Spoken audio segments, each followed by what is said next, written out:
اسلام کا پہلا secret agent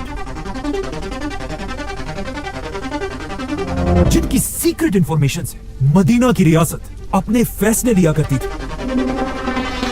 اور یہ اتنا خطرناک ایجنٹ تھا کہ ایون بہت سارے مسلمانوں کو بھی اس بات کا پتہ نہیں تھا کہ وہ کون ہے۔ رسول اللہ صلی اللہ علیہ وسلم کے دادا عبد المطلب کے 10 بیٹے تھے، جن میں سے 4 کو آج تک یاد کیا جاتا ہے: ابو لہب، ابو طالب، حضرت حمزہ اور حضرت عباس۔ جیسے ہی رسول اللہ صلی اللہ علیہ وسلم نے مکہ میں اپنی نبوت کا اعلان کیا، مکہ کے سارے بڑے سردار مل کر آپ صلی اللہ علیہ وسلم کے خلاف ہو گئے، بلکہ رسول اللہ صلی اللہ علیہ وسلم کا سب سے بڑا دشمن ان کا اپنا ہی چچا ابو لہب تھا، جو ایک بہت ہی سخت اور ظالم انسان تھے، جو ہر ٹائم کسی نہ کسی طریقے سے آپ صلی اللہ علیہ وسلم کو نقصان پہنچاتا رہتا تھا۔ لیکن پورے مکہ میں آپ صلی اللہ علیہ وسلم کا سب سے اچھا دوست بھی انہی کے چچا ابو طالب تھے، جو ایک بہت ہی سافٹ اور رحم دل انسان تھے، جو آپ صلی اللہ علیہ وسلم کے ساتھ ہر دشمن کے خلاف مضبوطی سے کھڑے تھے۔ اور آخر کچھ سال بعد آپ صلی اللہ علیہ وسلم کے پہلے چچا نے اسلام قبول کیا، حضرت حمزہ رضی اللہ عنہ، جو ایک بہت ہی بہادر اور طاقتور واریر تھا۔ اور اب باقی رہے صرف ایک ہی چچا، حضرت عباس رضی اللہ عنہ، جو ایک بہت بڑے بزنس مین اور ذہین انسان تھے، جو ہمیشہ چھپ چھپ کر رسول اللہ صلی اللہ علیہ وسلم کی مدد کرتے تھے، لیکن لوگوں کے سامنے خاموش رہتے تھے۔ جیسے ہی مکہ میں رسول اللہ صلی اللہ علیہ وسلم کے سب سے بڑے ساتھی ابو طالب دنیا سے چلے گئے، اس کے بعد آپ صلی اللہ علیہ وسلم کا مکہ میں رہنا امپاسبل ہو چکا تھا، کیونکہ مکہ والے ابو طالب کے بعد مسلمانوں پر سخت ظلم کرنے لگے تھے۔ اسی لیے آپ صلی اللہ علیہ وسلم اپنے چچا کی وفات کے بعد اب مکہ چھوڑ کر کہیں اور ہجرت کرنے کی پلاننگ کرنے لگے، جس کے لیے انہوں نے اپنے صحابہ عرب کے ڈیفرنٹ سٹیز کی طرف بھیجے، اور خود عرب کی ایک سٹی طائف کی طرف گئے، اور وہاں جو ہوا وہ ہم سب کو پتا۔ طائف کے واقعے کے بعد جب آپ صلی اللہ علیہ وسلم واپس مکہ آئے، اور مکہ والوں کو ایسا لگ رہا تھا کہ اب آپ صلی اللہ علیہ وسلم کے پاس کوئی بھی راستہ نہیں ہے، اچانک ایک دن عرب کی ایک چھوٹی سی سٹی مدینہ کے لوگ مکہ حج کرنے آئے، جن میں سے کچھ نے آپ صلی اللہ علیہ وسلم سے رات کے اندھیرے میں ایک سیکرٹ میٹنگ کی ریکویسٹ کی، جسے آپ صلی اللہ علیہ وسلم نے ایکسپٹ کیا۔ اور جیسے ہی مکہ میں رات کا اندھیرا ہوا اور مکہ کے سارے لوگ سو گئے، مدینہ کے کیمپ سے 73 مرد اور 2 عورتیں باہر نکلے اور مکہ میں ایک پہاڑ کی طرف روانہ ہوئے۔ جیسے یہ لوگ میٹنگ کی جگہ پر پہنچے، انہوں نے دیکھا کہ سامنے سے صرف 2 لوگ ان سے ملنے کے لیے آ رہے ہیں، جن میں سے ایک تو محمد صلی اللہ علیہ وسلم تھے، لیکن دوسرے آپ صلی اللہ علیہ وسلم کے چچا اور ابو طالب کے بعد بنو ہاشم کے بڑے سردار حضرت عباس رضی اللہ عنہ تھے۔ تو سب سے پہلے حضرت عباس آگے بڑھے اور مدینہ والوں سے کہا کہ اے مدینہ والوں، یہ بات یاد رکھو، اگر تم میرے بھتیجے کو اپنے ساتھ لے کر جاؤ گے تو اس کے بعد پورا عرب تم مدینہ والوں کے خلاف ہو جائے گا۔ اگر تم میرے بھتیجے کی حفاظت کر سکتے ہو تو پھر ٹھیک ہے، لیکن اگر تم نہیں کر سکتے تو پھر انہیں یہی چھوڑو، ہم بنو ہاشم خاندان ان کی حفاظت کے لیے تیار ہیں۔ جس پر مدینہ والوں نے حضرت عباس سے کہا کہ ہم ایک بہت ہی خطرناک اور ایک واریر قوم ہے، اور ہم اپنے خون کے آخری قطرے تک ان کی حفاظت کریں گے۔ اسی کے ساتھ مسلمانوں کی ہجرت شروع ہوئی، اور سارے مسلمان مکہ کو چھوڑ کر مدینہ کی طرف روانہ ہوئے۔ لیکن حضرت عباس رضی اللہ عنہ نے ہجرت نہیں کی، اور وہ یہی مکہ میں رہے۔ اور مدینہ پہنچنے کے کچھ ہی عرصے بعد اسلام کی پہلی جنگ کا وقت آیا، جنگ بدر۔ جنگ سے پہلے رسول اللہ صلی اللہ علیہ وسلم نے سارے صحابہ کو جمع کیا اور اس جنگ کی پلاننگ کرنے لگے۔ اس جنگ میں سارے صحابہ مکہ میں اپنے اپنے خاندانوں کے ساتھ لڑنے کے لیے بالکل تیار تھے، لیکن جیسے یہ میٹنگ شروع ہوئی، رسول اللہ صلی اللہ علیہ وسلم نے اپنے صحابہ سے کہا کہ کوئی بھی صحابی بدر کی جنگ میں میرے خاندان بنو ہاشم کو نہیں مارے گا۔ اس میٹنگ کے بعد ایک صحابی باہر نکلے اور انہوں نے اپنے دوستوں سے کہا کہ کتنی عجیب بات ہے، ہم اپنے خاندان کو تو ماریں گے لیکن بنو ہاشم کو کچھ نہیں کہیں گے۔ جب حضرت عمر کو اس صحابی کی باتوں کا پتہ چلا، انہوں نے آپ صلی اللہ علیہ وسلم سے اجازت مانگی کہ میں اس کا سر کاٹ دیتا ہوں، لیکن آپ صلی اللہ علیہ وسلم نے انہیں روک دیا۔ اس کے کچھ ہی دن بعد جب دونوں فوجیں ایک دوسرے کے آمنے سامنے ہوئی، کافروں کی فوج میں ہر قبیلے سے बहुत सारे लोग थे, लेकिन बनु हाशिम से सिर्फ 3 लोग जंग के लिए आए थे, जिनमें से एक हजरत अब्बास भी थे। जैसे ही जंग शुरू हुई, मुसलमान जंग के बीच में अपने खानदान वालों से तो लड़ रहे थे, लेकिन हर मुसलमान बहुत ही केयरफुल बनु हाशिम के लोगों से दूर रह रहे थे। आखिर काफी देर लड़ने के बाद मुसलमान ये जंग जीत गए। और जब मुसलमानों ने सारे कैदियों को पकड़ लिया, उन्होंने देखा कि इन कैदियों में आप सल्लल्लाहु अलैहि वसल्लम के चाचा हजरत अब्बास भी थे। आप सल्लल्लाहु अलैहि वसल्लम ने फैसला किया कि हर कैदी फिदिया टैक्स देकर अपने आप को आजाद कर सकता है। जिसके बाद आप सल्लल्लाहु अलैहि वसल्लम हजरत अब्बास के पास गए और उन्हें कहा टैक्स दो, लेकिन हजरत अब्बास ने कहा नहीं, मैं क्यों टैक्स दूं, मैं तो पहले से मुसलमान हूं। असल में इससे 2 साल पहले हजरत अब्बास और मदीना वालों की मीटिंग के बाद मुसलमान तो हिजरत करके मदीना चले गए,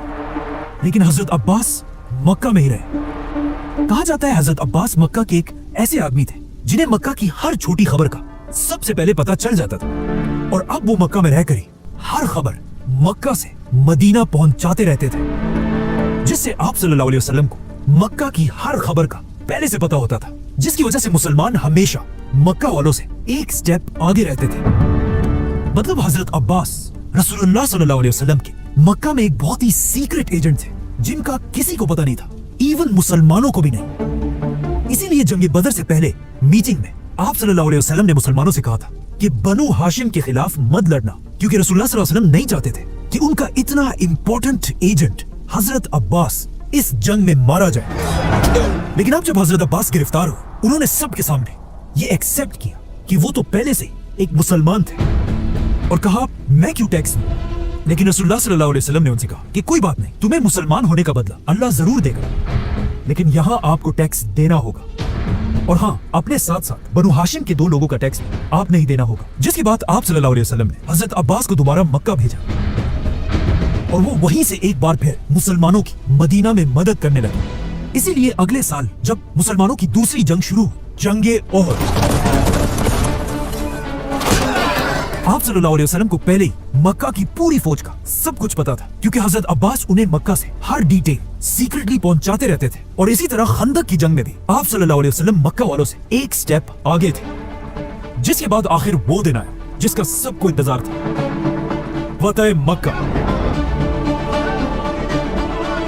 और जैसे ही आप सल्लल्लाहु अलैहि वसल्लम 10,000 मुसलमानों के साथ मदीना से मक्का की तरफ रवाना हुए, और उधर मक्का में भी हजरत अब्बास को समझ आ गई कि अब और छुपने का कोई फायदा नहीं। इसीलिए वो भी अपने खानदान के साथ मदीना की तरफ रवाना हुए, और रास्ते में मुसलमानों की फौज से मिलकर वापस मक्का को फतह करने आए, और इस तरह मक्का फतह हो गया। मक्का फतह करने के कुछ ही दिन बाद मुसलमानों की एक और बड़ी जंग शुरू हुई, जंगे हुनैन। और ये पहली जंग थी जिसमें हजरत अब्बास अब एक स्पाई नहीं बल्कि एक वॉरियर की तरह जंग में मुसलमानों के साथ खड़े थे, और मुसलमान तेजी से अपने दुश्मन की तरफ बढ़ रहे थे। लेकिन जैसे ही मुसलमान इन 2 पहाड़ों के दरमियान पहुंचे, इन दोनों पहाड़ों से मुसलमानों की फौज पर तीरों की बारिश होने लगी,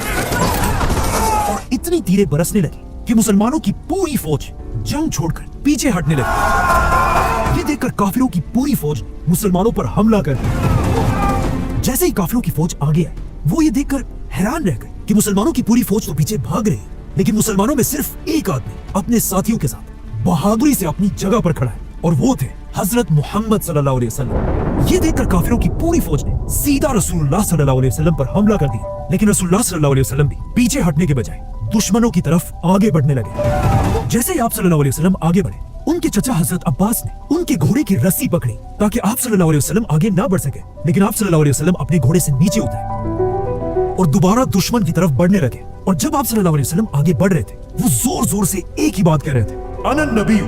ला कज़िब अना इब्न अब्दुल मुत्तलिब। और ये कहते ही रसूलुल्लाह सल्लल्लाहु अलैहि वसल्लम ने अपने चचा अब्बास से कहा कि मुसलमानों की पूरी फौज को जंग में वापस आने की आवाज दो, क्योंकि आप सल्लल्लाहु अलैहि वसल्लम के चचा अब्बास अभी भी एक जवान आदमी थे, और वो रसूलुल्लाह सल्लल्लाहु अलैहि वसल्लम से सिर्फ 4 साल बड़े थे। हजरत अब्बास अपनी ऊंची आवाज से मुसलमानों को बुलाने लगे, तालू इलल मारिका, और कहने लगे कि ऐ मुसलमानों, अपने नबी को छोड़कर कहां जा रहे हैं? तालू इलल मारिका। इसके बाद हजरत अब्बास खुद कहते हैं कि मेरी आवाज मुसलमानों की फौज ने जैसे ही सुनी, सब ने अपने ऊंटों को उसी वक्त मोड़ दी और आप सल्लल्लाहु अलैहि वसल्लम को बचाने के लिए फुल स्पीड भागने लगे। उस टाइम कुछ सहाबा ऐसे भी थे जो अपने ऊंटों को ना मोड़ सके और वो अपने ऊंटों को छोड़कर पैदल आप सल्लल्लाहु अलैहि वसल्लम के लिए रवाना हुए। इस तरह कुछ ही देर में मुसलमानों की 12,000 की फौज दोबारा जंग में आई और मुसलमान ये जंग जीत गए। ये जंग जीतने के बाद आप सल्लल्लाहु अलैहि वसल्लम अपने सहाबा के साथ वापस मदीना चले गए और इस बार वो अपने साथ अपने चचा हजरत अब्बास को भी लेकर गए। उन्होंने अपनी मस्जिद नबवी के पास ही हजरत अब्बास के लिए एक घर बनवाया, बल्कि हजरत अब्बास के घर की छत पर आप सल्लल्लाहु अलैहि वसल्लम ने खुद अपने हाथों से पानी का पाइप लगवाया जो बारिश का पानी निकालने के लिए था। जैसे ही हजरत अब्बास मदीना आए उसके कुछ ही अरसे बाद उनके भतीजे रसूलुल्लाह सल्लल्लाहु अलैहि वसल्लम इस दुनिया से चले गए। लेकिन हजरत अब्बास रसूलुल्लाह सल्लल्लाहु अलैहि वसल्लम के बाद भी अपने बेटे अब्दुल्ला बिन अब्बास के साथ मुसलमानों की खिलाफत के सबसे बड़े एडवाइजर्स में से थे। लेकिन आखिर हजरत उमर की खिलाफत में हजरत अब्बास और हजरत उमर के दरमियान एक इख्तिलाफ पैदा हुआ। एक दिन खलीफा उमर रज़ियल्लाहु अन्हु अपने घर से मस्जिद की तरफ जा रहे थे। रास्ते में वो जैसे ही हजरत अब्बास के घर के पास से गुजरे, हजरत अब्बास के घर की छत से हजरत उमर के कपड़ों पर गंदा पानी गिरा। ये देखकर हजरत उमर ने हजरत अब्बास के घर का ये पाइप यहाँ से निकालकर दूसरी तरफ कर दिया और उन्हें हजरत उमर की इस बात का पता चला तो हजरत अब्बास सीधा मदीना की अदालत पहुंचे और वहां जाकर खलीफा उमर पर केस कर दिया। जैसे ही केस शुरू हुआ, मदीना के जज ने खलीफा उमर को अदालत आने का हुक्म दिया। जैसे ही खलीफा उमर अदालत पहुंचे, हजरत अब्बास ने जज से कहा, उमर ने मेरी इजाजत के बगैर मेरे घर के पानी का रास्ता बदल दिया। जिस पर हजरत उमर ने कहा कि मैंने ऐसा इसलिए किया ताकि इससे मुसलमानों को तकलीफ ना हो। लेकिन हजरत अब्बास ने हजरत उमर को कहा कि ये पानी का रास्ता जो आपने बदला है ये कोई आम रास्ता नहीं था। कि जब मैं बहुत साल मक्का में रहने के बाद पहली बार मुसलमानों के पास मदीना आया तो यहाँ आप सल्लल्लाहु अलैहि वसल्लम ने मेरे लिए ये घर बनवाया और फिर इस घर की छत पर अपने हाथों से पानी का यही रास्ता बनाया था जो आज आपने बदल दिया। ये सुनते ही ऑफ कोर्स हजरत उमर अपनी बात से पीछे हटे और हजरत अब्बास से ये केस हार गए और सीधा हजरत अब्बास को लेकर उनके घर के पास पहुंचे और हजरत अब्बास को कहा, मेरे कंधों पर चढ़कर दोबारा इस पाइप को उसी तरह कर जिस तरह रसूलुल्लाह सल्लल्लाहु अलैहि वसल्लम ने लगाया था। लेकिन इसके कुछ ही साल बाद हजरत अब्बास ने ये घर खिलाफत के हवाले किया